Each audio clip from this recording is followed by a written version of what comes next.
Makondo mingi bapangi bakonda luzolo betokela wa na kati ya mbanza na betu ya Matadi Lubwai zone na betu ya Congo Central ya unde kuzaka Rwanda na betela meso na bau na Assemblée provinciale ya Congo Central kisika honorable Serlin Gonda ya imekuisa sala interpellation ya Tata Nguvulu grâce kwanga maswangi bilo na ya una mandima kaka ya plénière ya Lubwai betu ndeme kuza baka ya ndi moso honorable kuza sabisa betu yiki ma honorable bonjour. Bonjour. Honorable, ça va santé. On va prendre d'abord Lingala. Pourquoi? Parce que cette mission va être suivie sur les 5 continents du monde. Merci. Alors, vraiment, c'est le goal de la santé. Ça va. La santé du TOC. On va très bien. En forme. Alors, c'est le goal d'avant d'entrer au vif du problème. Je voudrais un peu savoir, c'est le Gonda, il est qui? C'est le Gonda. Présentement, je suis député provincial du Congo Central, élu de la circonscription électorale de Madimba. Donc, je suis originaire de Madimba, et Ndembo et Tselo. Ok. À part ça, honorable, marié, père de combien d'enfants? Oui, je suis marié. Avant de devenir député, exactement. Tout ça. Je suis marié, père de 3 enfants, François, Maïli et Junior, tous de Gonda. Je suis marié à Olga Futinzao, originaire de Lukula, dans le territoire de Lukula. Honorable Serlin Gonda, c'est le fils biologique d'Antoine Gonda, notre Mbouta ou quoi? C'est une coïncidence. Beaucoup de gens spéculent sur ça. Non, je ne suis pas de la famille Antoine Gonda. Ah, okay. Mais plutôt, les noms les plus reflants de ma famille, c'est Otimasi, Matu Kubasaoula. L'ancien président de l'Assemblée provinciale ici, l'ancien ambassadeur de la République du Zaïre dans plusieurs pays. Vraiment. Donc c'est le fils, vraiment, question on a Ebisibinoke. Vraiment, c'est le fils biologique de papa Kimasi. Donc un fils adoptif. Fils adoptif. Neveu. Ok, je comprends. Donc, le papa Kimasi, Oyazali Teti. Alors, parlons un peu de Papa Kimasi. Nous avons vu Papa Wana, dans la dernière minute, tout ça, va tourner dans l'Europe et partout. C'est comme si Balobi, qui est nos fils adoptifs, Makila Wana, Papa Kimasi, Payzana, Yo, Titi, à Sakanati.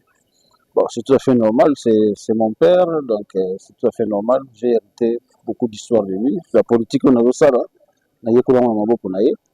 depuis, je suis dans la vie active politique depuis 2008.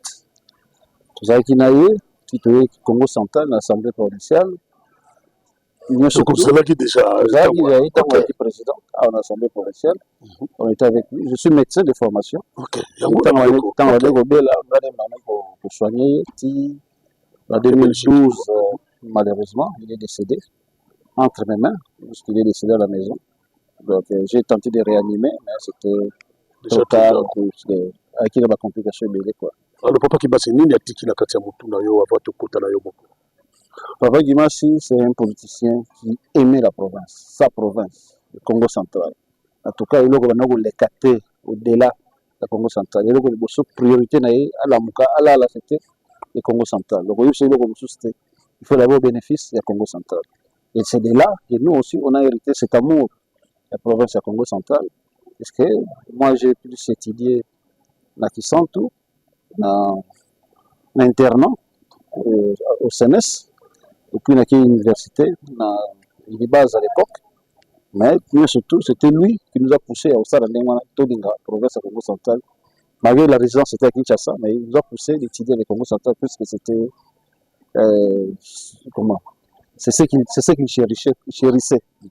Ok. Alors, il y a un des salles que nous avons pas salé au comité député provincial. Alors, Nina Wessale qui est au sala interpellation au Yobalobiete. Est-ce que vous avez un problème particulier avec son excellence grâce à condamnation de l'Ivoire? Non, le baba. Est-ce que ce n'est tout qui est pas dans un problème particulier? Je suis député provincial élu de Madimba. Parmi la prérogative à député, ils arrivent au contrôle exécutif. À part que ça a oui, donc c'est ce que j'ai fait. Banda qui a à l'époque, il y a un président sortant. Mais Serlin, il tient toujours. Et aujourd'hui, il y a un nouveau bureau, la Assemblée. nabandaki yango sauter kala là-dessus. nabandaki yango kala mais nabandaki ba gouverneur te nasalaki interpellation na ministre ya finance enfin plutôt question nasengaki question orale na ministre ya finance par rapport à makambo tobandaki koyoka disant que non puisque moi j'avais travaillé au ministère provincial des finances budget et finances mandat passé j'étais directeur du cabinet je connaissais la santé financière de la province je savais tout. Ok. Bon, on a appris par voie des ondes, par voie à collaborateurs et à gouverneur actuel qu'il y avait beaucoup de dettes, que le pouvoir passé avait laissé beaucoup de dettes. Donc moi j'étais là aux finances, d'ailleurs qui réalité n'est pas là. Il y a une question orale avec débat, il y a une temporalité bien fixée pour voir réellement qu'est-ce que le gouvernement passé avait laissé. Au niveau de la province, bango bakutini ne puis banda bakendele ce n'était que ça. Mais malheureusement après ça Kibido peut réponse bien parce que non, on fait que Kibido quand même. Question orale là il y a raté. Le bureau sortant avait bloqué, avait entrepris une machination pour bloquer une question orale là wana. Le gars maintenant bakambebele, j'ai même été entendu dans la commission disciplinaire pour avoir exercé mon droit, vous comprenez? Donc ce n'est qu'une partie remise quoi. Du coup là, j'étais en train de documenter ma communauté sur le roman. Alors ma communauté est belle, tant au bureau et qui n'a coûté une mesure ben, n'a qu'une interpellation au gouvernement Balabon puisque ça concerne maintenant la politique générale. Donc on dit finance et comment qui partout, les théorandi les lots, la question de l'éducation, la santé, l'infrastructure, dans partout, dans tous les domaines.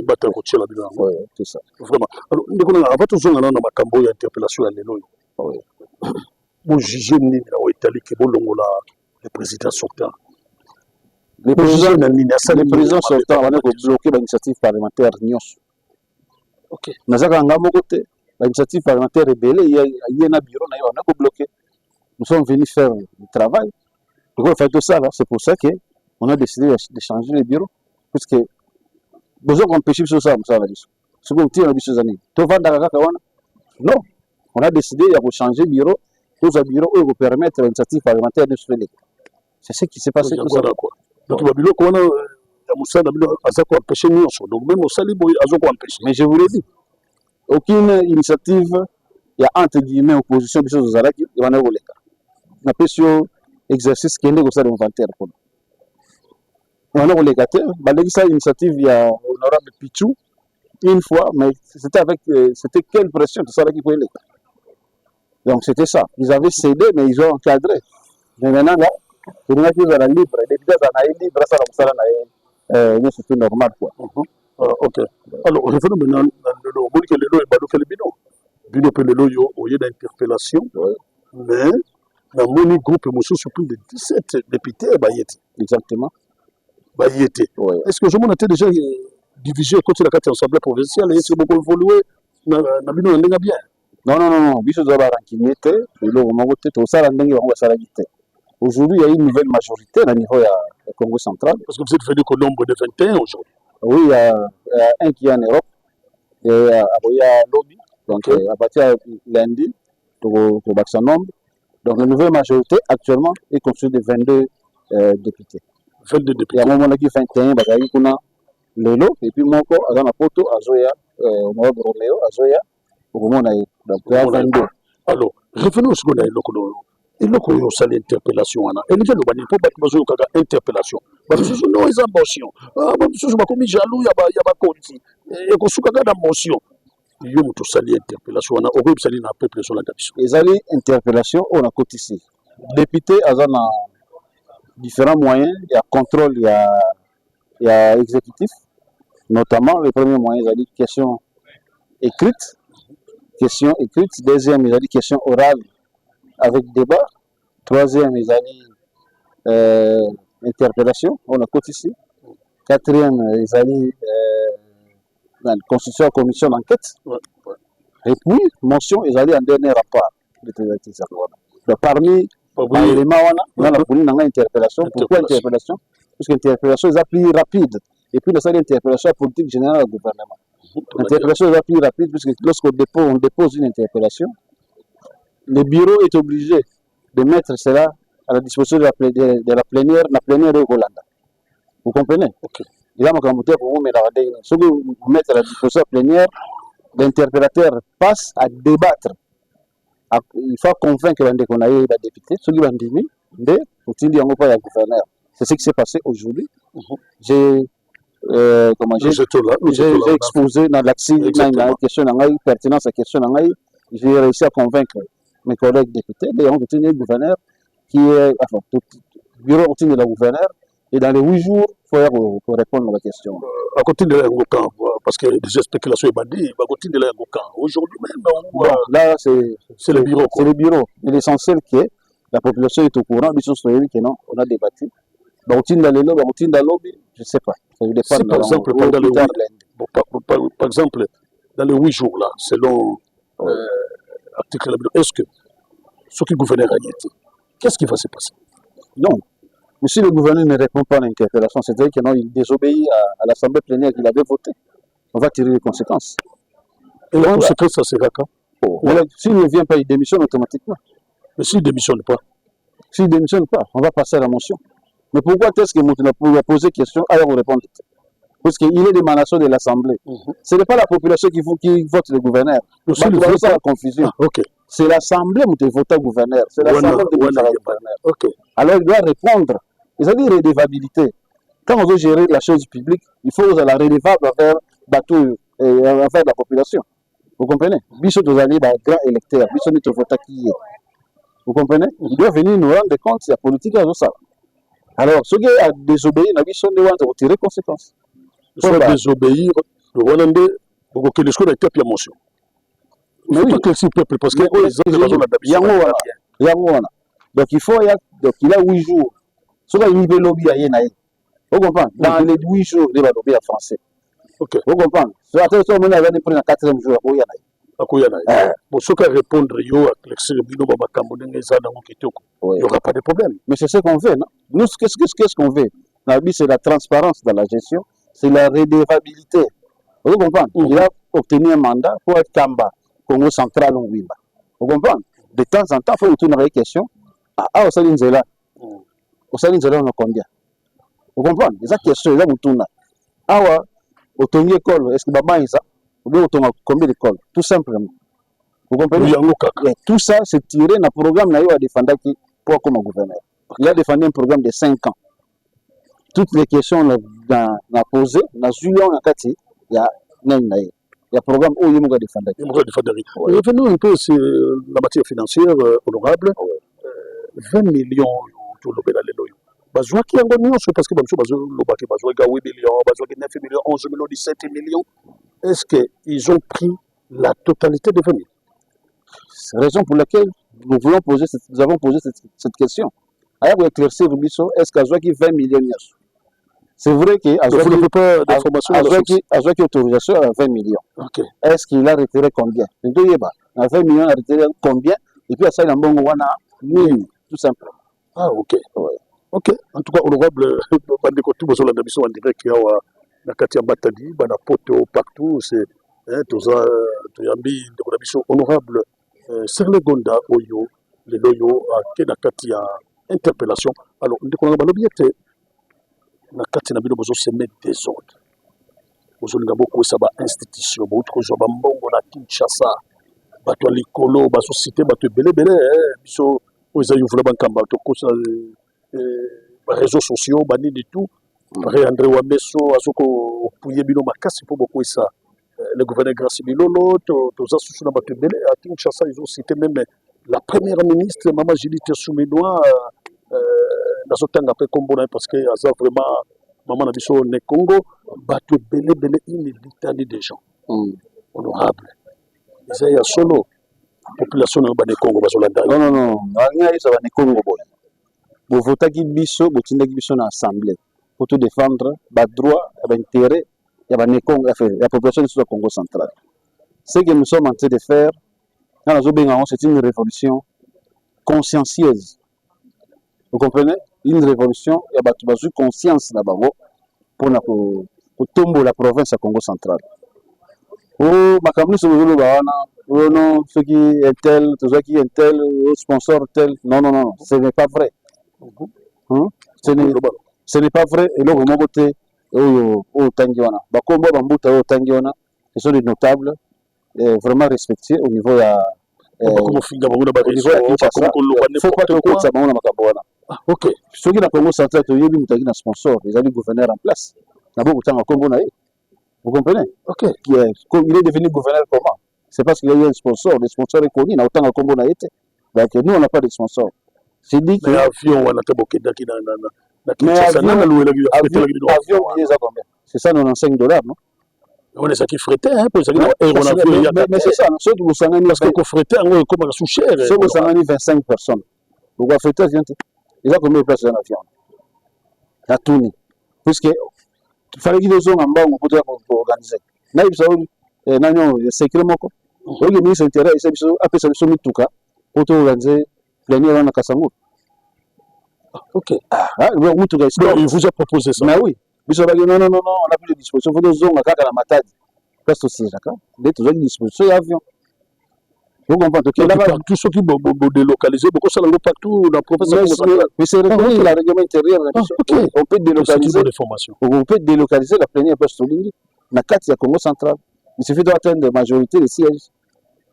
Vous comprenez? Les bureaux vont faire des invitations. Tu es place, c'est fini. Donc, tout spéculation. Ce sont des spéculations. Le bureau a besoin de conscience. Donc, après une année, est-ce que dès que vous avez $5, faut te dire. J'ai pas dit ça. Mais Batubio, ça va se vraiment. Non, tous les moko honorables, aux la Kiti, au comme gouverneur. Ah, yom de lobby, hein. Yo so qui intention dans est-ce que le gouverneur peut est-ce que l'umbaba ouzwa c'est le gouverneur est-ce que le gouverneur a la liste longwe pour na pesa na postuler vous comprenez est-ce que le gouverneur a longwe vous comprenez faut pas répondre oui faut pas vous prêter l'intention na bateau parce que ce n'est pas ça ce n'est pas à l'ordre du jour nous ce que nous sommes en train de faire les alliés contrôle une question interpellation écoute pour le gouverneur l'objet c'est pour yoka honoré maïs a question déjà pour la ministre de la santé vous comprenez donc il faut wami et on peut pas l'ando les doigts d'âge si qu'on est au senti pendant que parlement juste ça musala non il est non papa ça inventorier yo za journaliste za grand journaliste inventorier combien de questions orales ou d'interpellation côté qui l'assemblée vous avez que ça la dit pas d'après dit na lewa la majorité des blocages, on a bloqué l'initiative. J'étais victime. Ok, ouais. J'étais victime. Tout ça, on a cambié les photos de ça. Vous comprenez? Puisqu'on a de l'expérience. Moi, avant d'aller au Congo, on a la place de vous comprenez? Donc, j'ai une carrière bien fournie avant que je comme député. Vous comprenez? Donc, on doit apporter cette expérience, la gestion, au niveau Congo central, pour Congo central qui est le point barre. Honorable Sarle Gonda, les loso bofandi na son excellence grâce bofandi tozama kuku batatu. Donc on peut dans ça nous lobaki yango. Matele benanga nzungu. Tofandi tozaba ba de Congo to chana sende balobaka. Tofandi sika moko pour que makambo nyose ke liboso ndenge lobiki bio ya sika ye makambo ya sika bokende pe kolanda développement ya province. Exactement. Boko limbisa ndenge na biso botika makambo nyose to landa province ke liboso. Mais to limbisa ya sali ya mabe o to limbisa. Vous comprenez? Tous une intention de mon côté. Il y a ça, l'interpellation. C'est à lui de venir convaincre l'Assemblée. C'est fini. C'est comme ça, parce que vous dans l'interpellation, il y a 3 ici d'interpellation. Première ici, vous allez après la réponse, il y a une recommandation. Deuxième ici, il y a satisfait. Et troisième ici, il y a satisfait, il y a une motion. Mais monsieur Zanga Mongo Tefona Senga, concours à Vandeko, vous avez fait ça. Yango na sika bazolo ba ke piège na bino. Donc le concours ya kaka na. Pourquoi faut qu'on a si yango so ben da problème, au monde bandeko na bino mosusu ba yetele. Mais papa, les questions sont claires. Na tuni de l'infrastructure. Na tché trois grandes infrastructures. Na tché stade Lumumba, na tché stade Yaboma, Sokol, et puis na tché Fuki na Yinkisi. Moi, j'ai remarqué que le gouverneur a fait sa mine dans le stade de Lumumba. Vous comprenez? Il veut dire qu'il faut qu'ils aient abandonné. Sokol, ils ont abandonné. Pourquoi vous comprenez? Il faut qu'il puisse oui, puis ça va jouer qui mbongo, papa, c'est ça aussi le problème. Tu peux se dire non, yo le binano yabité. Non, tu peux se dire akoya bonde. Voilà. Tu peux se dire autorisation à 20 millions. mais parfois on a ajouté. Kasi yango soki oconvaincre biso ndeti na question wana eza problème te. Ozo comprendre tout on peut goza pe peut-être aza na kokoso mosusu moto ezokale ke kelisa misala ya foot. Je vais expliquer bino bien. Ou bien joie qui yango mais expliquer bino que kokoso ezalaki. Exactement. C'est ce que nous comprendre. C'est ce qu'on attend de lui. Ah OK. Tout simplement. OK. Honorable, question mosusu ezosala susu base na kati ya province. La constitution ya assemblée ya sika. Est-ce que vous avez la plénière de l'Obélaki encore? Les cambouis assemblés, on a bombarder. Ok. Ça n'a jamais été débattu dans la plénière. L'Assemblée provinciale qui est en train d'être construite n'est que du domaine du gouvernement provincial. Les contrats, les montants à payer, les architectes, même s'il faut acheter ce terrain, l'Assemblée provinciale n'est qu'utilisateur. Demain, si on termine l'Assemblée, le gouverneur va organiser une cérémonie de remise officielle de cet ouvrage. Pourquoi on veut mettre le président Matezol comme celui qui a signé pour la construction? Nayoki kuna babi enfin otozo yoka baotonga assemblée wana na 8 millions de dollars. Bumba ba yokenda rapoto bâtiment ya niveau moko otonga 8 millions de dollars. Ezali bunker ya CIA ya ba civil ba sécurité ni neza kuna 80 millions de la prochaine exemple kuna tokotonga 80 centres de santé dans la province de Congo central. 80 na bien 8 par territoire parce que centre de santé moko biso na nord na biso médical avec 100 000 dollars na kotonga centre de santé puis na équipé en bien.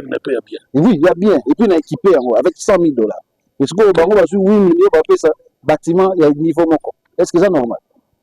Tiens, tout le monde clair dans biloko wana. On ne peut pas cautionner. Vous comprenez? Est-ce que ça raison sa présence de la vie pour battre le niveau de sécurité ou battre la mire des personnes à les mettre? Vous comprenez? Non, non, ça on ne peut pas accepter. On ne peut pas. Toyebi totonga bandako, na pena tonga bandako.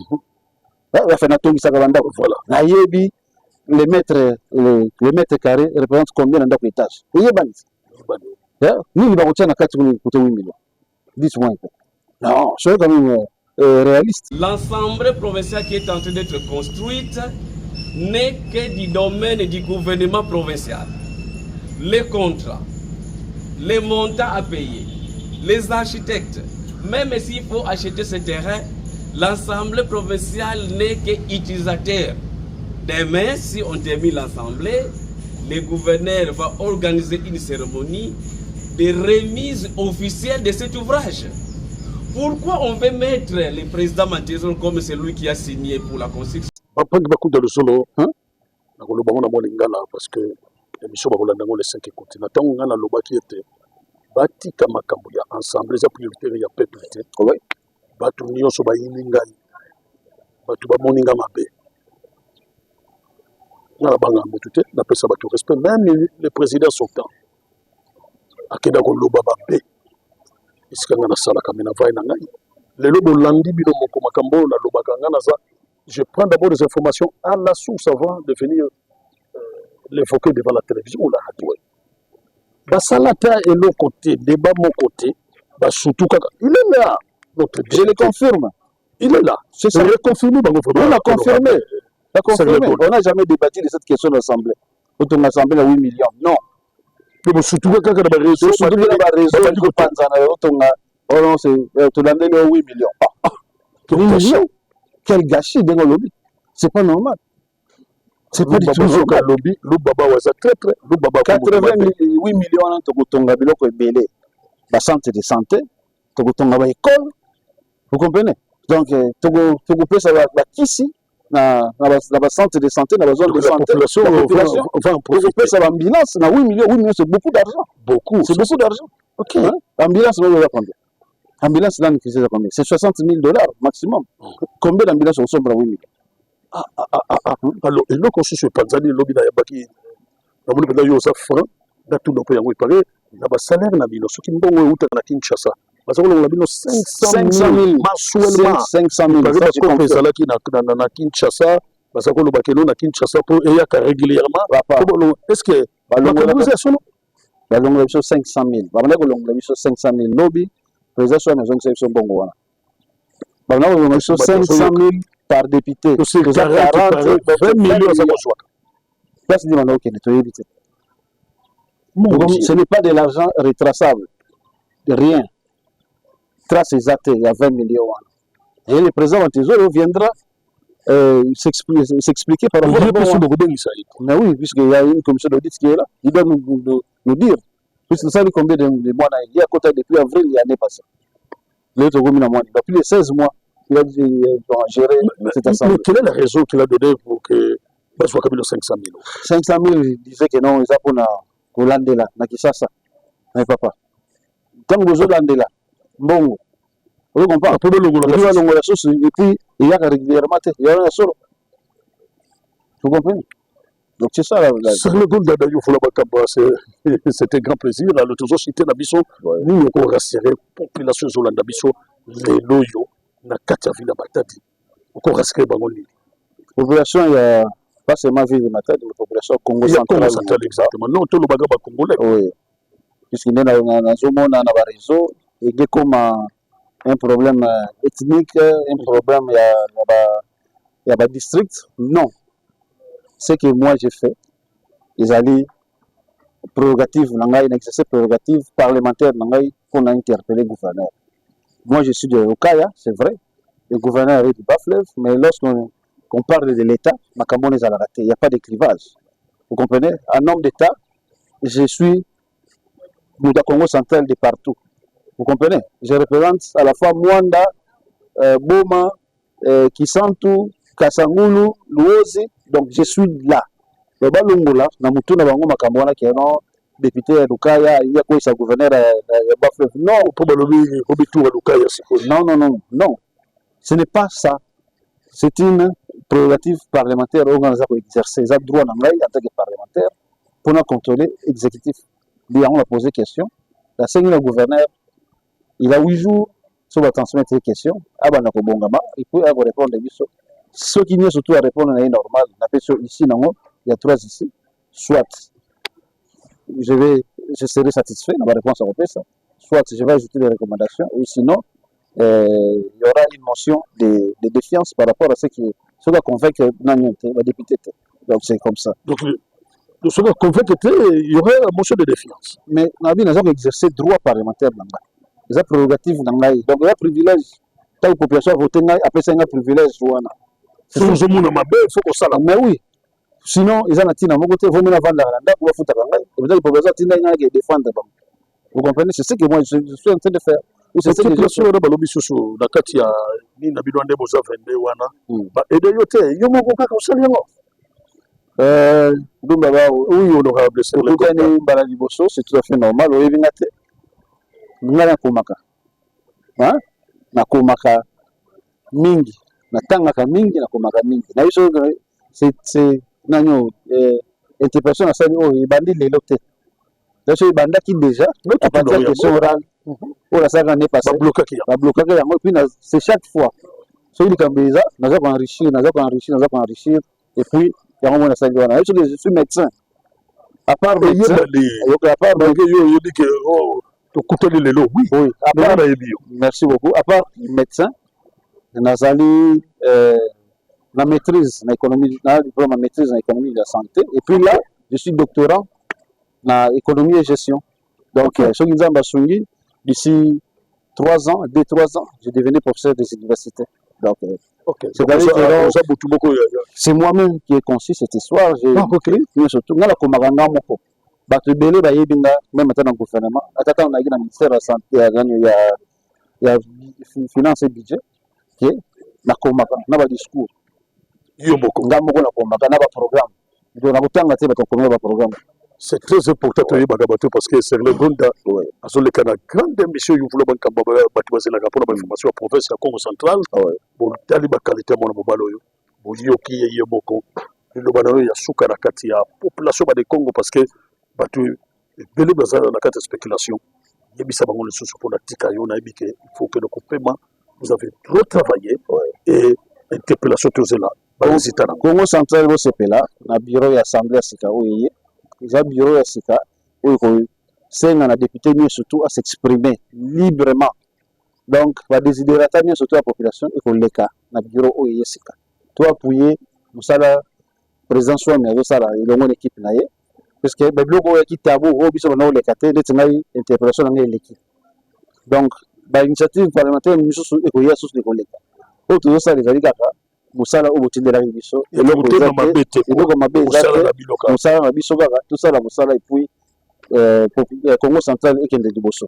La carte Balobate honorable, c'est très important, puis tout si je sais que c'est le temps à la télévision. Balobate le loboche honorable Swami. Lobi boko balokele pété Swami soit comme mabe honorable Swami sur le après si biso ba premier signe na isa positif. La première signe na direction na le président sortant aussi après ça ba signe moko. Non parce que le président sortant déjà tant il y a un clivage. Moi ni dans la campagne il y a gouverneur bango to ba yaki batika na clivage voilà. OK, il y a un temps entre campagne na temps. C'est ça qui devait changer l'erreur dans la communauté qui a puisque nous comme moi je n'ai pas voté grâce Milo, j'avais voté Guibando. Vous comprenez? Alors, moi j'étais un paria de la société. Donc c'est comme ça. Ils nous ont considérés comme tels. Ma cloisonné qui biso. Dans mon côté, le groupe de 16 on nous a cloisonnés. Vous comprenez? Alors, ce sont ces frustrations accumulées. Nous avons un qui n'a quoi. Il y a un autre communauté dans le lot de l'interpellation. Déjà, faire commettre vraiment des erreurs. Ok, c'est pas comme ça. Les députés font la libre. Nous avons des informations qu'il y a certains députés qui ont été séquestrés. Pour pas contrôler. On ne peut pas venir. On n'est pas venir. C'est pas normal. Les députés sont libres. Les députés au-dessus de l'exécutif. Parce que l'exécutif, ils sont de Botti. Vous comprenez? Je suis député, Nazal Ikolo est ministre. Le gouverneur me doit du respect. C'est vrai que c'est lui qui gère la province, mais il me doit du respect. Vous comprenez? Donc, il soit mis à la problème. 5 ans, qui a conçu sa mandat. François Bandeli, ce qui a changé, a reçu sa mandat. Mais ce qui a changé, tu vous rappelez. Merci beaucoup. Merci beaucoup. C'était honorable Serlin Gonda. Il y a eu des personnes qui ont été mon akata maman pour nous taber quoi. Du coup fait abuza sala kisalu na ande la betadi la tubidi yankangu ya kedika alifana kuna nwali na nkangu na mambo bana kumona ya kitombe betu de baluba betu kete ba député fe kasi betu kele pe ba tubidi yankangu na kutuba kedika sababu na kati ya kedika ya kuzatombola kizungu na betu ya Congo Central. Vous venez de suivre honorable Serlin Gonda et profite quand même de cette occasion de prendre encore un autre député. Oui, qui a représenté Ville Abishu Matadi, honorable Djoufé Manianga, très connu aussi dans notre ville de Matadi. Et Aza vraiment mon Baloyo, Mapanga Mouna Matadi, nous avons actif d'Ayand. Et donc, on a une intervention dans l'Assemblée provinciale, un monsieur humble, et puis tout dans le Macambo, interpellation. Nous allons prendre ici. Ayebi pe koloba Kikongo na biso parce que le mona matadi mutindu na honorable vraiment mutindu na parce que mo mbote la Kikongo ça ba mona bota beno nyoso bana ya Nord Paris Bruxelles bana Ndemba bana Goria bana ya Duku kuna na nzanza ya Trabeka bana Saint-Loi Mikondo mvoa de beno nyoso mbota beno. Alors tu kolobona moi lingala pourquoi parce que cette émission 5 continents ko landa mo matadi pour mabana matadi beno lemvuka Congo central beza batindinga Kikongo ya usangula kamono beto zona bansango na beto na kati ya Congo central ya kuenda na image ya imbi batu nyonso bakuzaza balo ndeko nanga makambo eleki lelo honorable na kati ya assemblée provinciale interpellation ya collègue na yo député Serlin Gonda uzuko appuyer ngo ou pas? Oui, effectivement pas Nyamunu tu dois appuyer yango d'abord bali bisanga Kikongo lingala nyonso na kota la fois. Oui. Eza parmi babiloko batinda biso na kati ya assemblée population tant a voté biso abenga biso tubidi ya kanga et bon si tubidi yango akoma kuna alobaka lisusu te et comme qui code sa motion au code c'est le balingaka te alobaka lisusu te.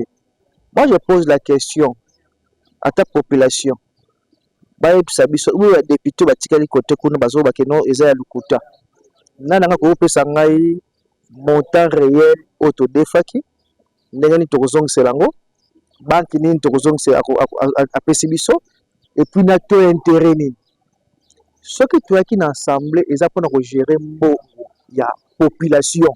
Il y a des gestionnaires. Moutousko a joué comme bon, on a ça, gouverneur. À retravailler ensemble, na ba ministre na ye. Bon, on a bon approche na été. Bon, on a contribué. Bisonio so, na taxe ya hyper to futa kawana. RCCM. Na ndongo futa ki na ucho mono ozui no permis à sika. Ouais. Moi ça fait partie. Ok. Il y a Mongo, il y a Congo central. Au DGRKC à Bombak. Alors, qu'on gérer à Rwanda, tu peux ça dans mon côté. Bon, comme ça, la misala, tout ça. Alors, tant interpellation et salami, et ça juste pour que la province a répondre. Ni ça va règlement. Exactement, la question Zakuna est telle n'a été. Parce que Nioko Libido est arrivé dans le président. Non, la question Zakuna est telle population. Population, on a changé caca. Président, depuis qu'elle a commenté, répondre, bafina ki yango. Si quand on dit, ah, président ou démocrate, alors peut être IDPS, vraiment tellement démocrate. A dit, ok, ce qui est solo, elle va répondre. Ce qui répond est bien. Biso to sani. To bi ah, Mokonzamboka vraiment répondre bien. To continue dire na biso. So elle répond mabe. Et tali yena moto a interpeller. Parce que na ba question à poser pour na bi o eza ba député bon ba député on a te. Ba si les 17 questions eza kuna. 15 questions eza la population. Ndaku dangana bakisa. Tanga zo tema bisi ah, e bo si maza na courant. E bisi ah, matadi. Auto bango pour na bassin d'eau. Matadi na tsasa maza kelevé. Matadi partout na tsasa wana mai une fois 2 semaines. Ngai mona zana oyebeka mai une fois. Combien de fois nous sommes descendus? Moi-même personnellement je suis descendu pour donner. Na que nos plus explications te mokonzima te. Na sur la kitina na bureau mokonza qui avec projet na solution. Moi je suis pas comme des gens aux ganga na ba TVT. Na sommes comme na le projet. Na kilométrage nzana opesa yango. Et puis la personne a presque un mbongo pour ça mosala wana. Alors to la maïté. Bazo ganga. Insécurité. Tout le bien. Vitalo Mabiala, journaliste, bah tu côté là ndako na bango, bah piller. Ah oui. Vous comprenez? So bah qui Vitalo de ton tellement. Honorable Matumpa, posé député, bah côté là qui est. Une comme sécurité là bango wana bango mais population. Moi je population. Papa, la pipe voilà. La route là comme on a à l'époque Bracongo. On m'a dit ma colotina terrain na voie de continue colotina la bébé on a 20 moni moyen que zone sous malo petit kalankala. Voilà. Je le faisais avec les amis mais le salaire. Vous comprenez? Alors, est-ce que les sécurités il y a des pays où la problème de sécurité au côté de la ville au Santiago, je vous l'ai dit, que nous devons créer sécurité na biso. Beaucoup de stratégies, les grandes stratégies, les aussi de saper soutenir la police. Tout moment, je vous dis, parce que mon auto na budget so tel na budget na biso 2025 so tel na budget so 2025 de Kolumba bao okomona fond moko ba loi rapport la police à l'époque coutume le blaki parce que akendaki déjà de constant parce que ministre intérieur a cheki pour ba caméra de surveillance les aki idée moi bien mais ça na nous technologie on est bien na matadi na nous té na bi to so azoki $700,000 wana ba kotisi yango na la première ni patrouille mixte police FARDC et papa ça la fait bien et que ça va bien qu'on a de bango tine banda kuna bango na ba moi parce que toyebi bango baza ba fantôme te tous ceux qui font l'insécurité na ville de Matadi il n'y a pas de fantôme et ça que sona bango pour notre tika le lot c'est émission de pour le bango makasi gestion il y a président sous assemblée provinciale tout le temps comme on a tout ça l'audit tout ça l'audit parce que là audit on go FIFA qui na yé pendant une année quelques mois mais on a pas de conseil qui est mingi ngai vraiment na linga qui est mingi to no so mingi il ne comprenait pas je lui disais beaucoup de choses so une fois poser une question na honorable autant combo pourquoi linga ka été na lobe honorable pourquoi na linga c'est parce que ndé bazo kendelona député gestion ezala likopaté gestion ezalaka toke droit soki population moko nde kokomi likopa mon frère so mo je nia ono ya ndako na mpuku babeta catch ensemble baotambola ebake déjà mambo bekofu c'est sila nango déjà des copes c'est sila mpuku akoyiba na ndenge na ye nia pe akoyiba nsima mpuku donc c'est un peu ça ce que l'on veut lelo je crois avec la nouvelle configuration toujours senti genre rigueur là-bas rigueur même na recrutement là-bas le début on le début peut la kisaka c'est ça la crainte aussi de la population non soki basali bien te biso tokataka mbala moko te OK ensemble to banaje makelele kala ya biso moko tozolobela bango tozokoma tozomeka quand tomoni ke komaki débordé bazoyoka te komi ndeti vraiment que non tama mamba 20 millions bozo comprendre te mbala moko toke l'équipe de la dictature de ben déjà fait millions déjà vous comprenez déjà déjà la banque a tout dit alors le problème c'est quoi non on contrôle ce qui puisse ben déjà on contrôle déjà mon ngate mon nga eza oyo na teka biloko nanga ya mbongo nanga wona mo ta population et population ofutanga abikengela nga mbongo oselanga nzela eselanga oselanga boy mais so déjà na mbongo to gérant mabe population tant to na 2028 on aura lumba ba alors bake alors bossa nyoso to sala bake bino bolembo la population alors pour que la population wana mezaba ina nzanza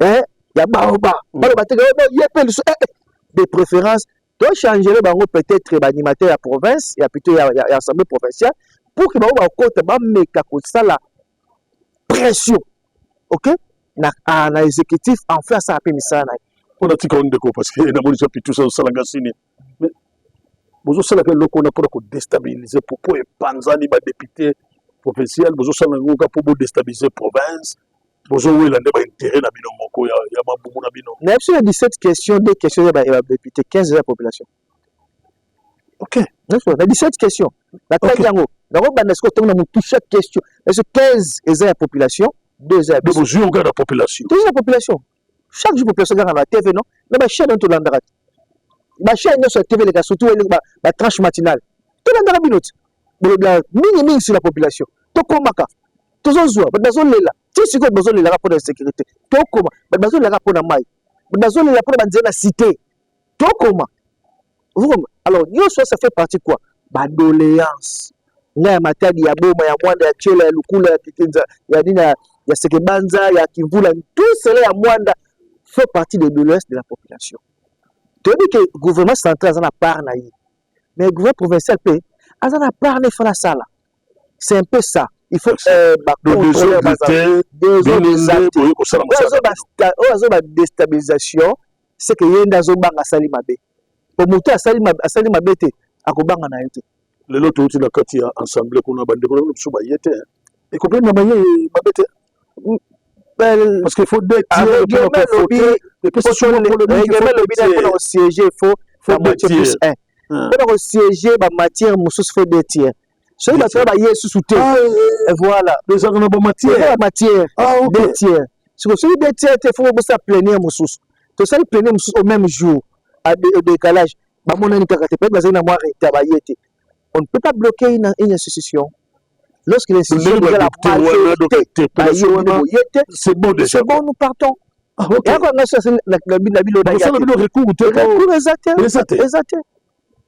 les règlements restent clairs.